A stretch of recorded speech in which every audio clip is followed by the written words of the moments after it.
औसत आई। अब औसत आई का क्या सूत्र होता है?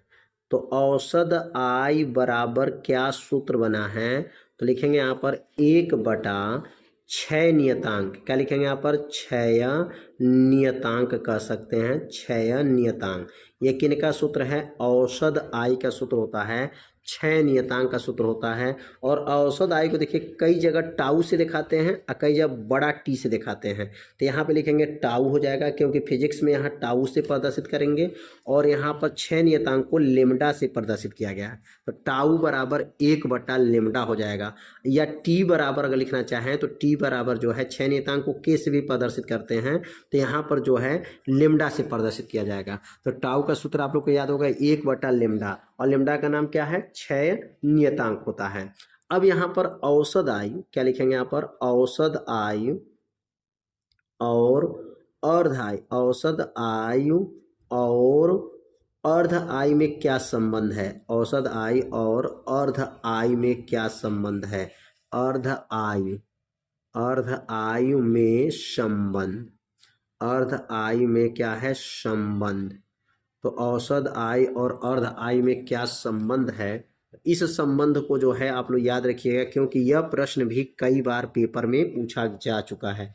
टाउ बराबर होता है 1.44 टी हाफ होता है। टाउ पर क्या होता है? 1.44 जो है टी हाफ होता है। और टी हाफ का क्या नाम है? तो लिखेंगे यहाँ पर टी हाफ का जो नाम है, टी हाफ का नाम है और अर्ध आई नाम है। क्या नाम है? अर्ध आई नाम है। अर्ध माने आधा, आई माने उम्र, आधा बरस इसको कहा जाता है। और अर्ध आई का सूत्र क्या बना है? तो टी हाफ का सूत्र होता है 0.693 बटा जो है लेमडा होता है। लेमडा का नाम क्या है?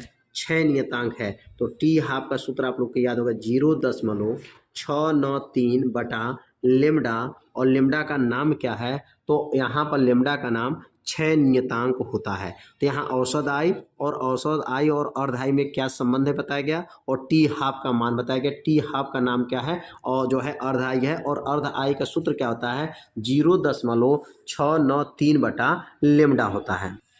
अब अगला जो सूत्र है रेडियो एक्टिव सक्रियता। रेडियो एक्टिव सक्रियता का क्या सूत्र होता है? तो यहाँ लिखेंगे रेडियो एक्टिव सक्रियता। रेडियो एक्टिव जो है सक्रियता, रेडियो एक्टिव सक्रियता का सूत्र क्या होता है? बराबर 1/6 होने की दर। क्या हो जाएगा यहाँ पर? क्षय होने की दर, क्षय होने की दर। यह सूत्र किनका है? यह जो सूत्र है रेडियो एक्टिव सक्रियता का सूत्र होता है यहाँ पर 1/6 होने की दर। अब यहाँ पर इस सूत्र को जो है नोट कर लेंगे, और इस सूत्र के सहायता से जो है यहाँ पर न्यूमेरिकल को हल किया जाएगा। एक एक सूत्र को अगर आपको तैयार है तो अभ्यास हल करने में बहुत ही आसानी हो जाएगा। अब यहाँ पर रेडियो सक्रियता के बाद से हम लोग पढ़ेंगे रदरफोर्ड और सोडी का क्या नियम था। तो लिखेंगे यहाँ पर रदरफोर्ड तथा सोडी का क्या नियम है? रदरफोर्ड तथा सोडी का नियम क्या है? रदरफोर्ड तथा सोडी का जो है नियम क्या बना है?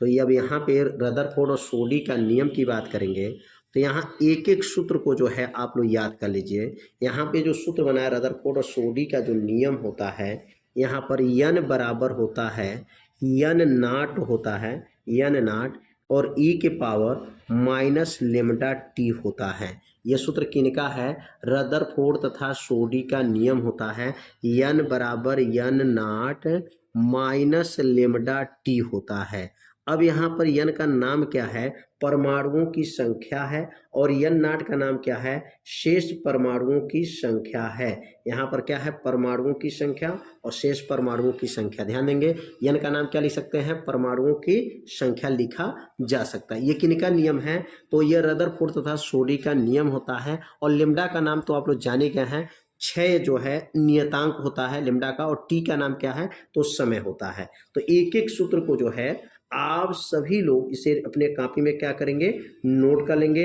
अगर सूत्र आपको याद है तो न्यूमेरिकल हल करने में क्या रहेगा, आपको आसानी रहेगा। अब यहाँ पर थोड़ा सा कुछ मान के बारे में समझेंगे कि थोड़ा मान आपको याद रखना पड़ेगा कि यहाँ पर एक जो है AMU, इसका कहते हैं AMU का मतलब परमाणु द्रव्यमान मात्रक इसको कहा जाता है, एटॉमिक मास यूनिट होता है। और यहाँ पर एटॉमिक मास जो यूनिट होता है उसका मान अगर ग्राम में कितना होता है तो यहाँ पर मान ग्राम में इसका नोट करेंगे 1 यहाँ पर 66 × 10 के पावर -24 ग्राम होता है।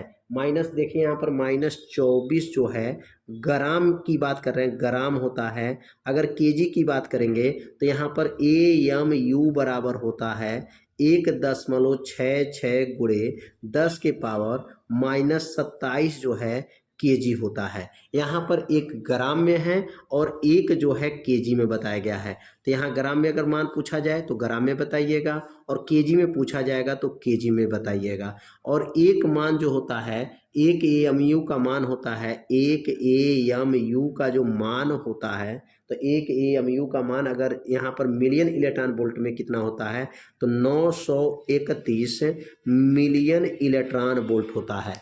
यहाँ पर एक AMU का मान क्या होता है, 931 मिलियन इलेक्ट्रॉन वोल्ट होता है।